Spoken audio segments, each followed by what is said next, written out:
është një lloj arti që është dashur me përvetësu në ashta secilin simdans. Natyrisht që nuk është e lehtë për me u arrit, po megjithatë duhet me pas parasysh domethënë fazën për cilën po kalojnë fëmijët. Vetë fakti që nuk është tamam fëmijë më, për me qenë 1 deri në 5, po mendoj në klasë, të bën me menu që ai her pas here e luan rolin e të rritunit. E ne të rritunit e kena pak ma problem me i u bind secilit, sepse i ki kriteret e tua, parimet e tua, qëndrimet e tua për një çështje të caktuar, e shpesh herë adoleshenti kalon në rolin e të rritunit. Edhe në momentin kur është në qatë moment të undi i rritun, ai natyrisht që ka me pas ma problem me u bind. Ka me undi i ofendum nëse dikush për shembull ja ngrit zonin. Edhe kur është në qatë moment, ai natyrisht që do të me pas një qasje tjetër ndaj tij.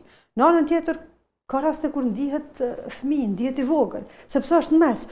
Kur të ndihet fëmijë, ai ka me bën ai sjellje që kur të pash një trup ndoshta 1,70 m i klasës 9, ose edhe më i gjatë, të bën një sjellje një fëmijës, natyrisht që edhe mësimdhënësin e pengon. Po domethënë me u mundu me u adaptu. E kjo natyrisht që është një lloj arti që është dashur me përvetësu.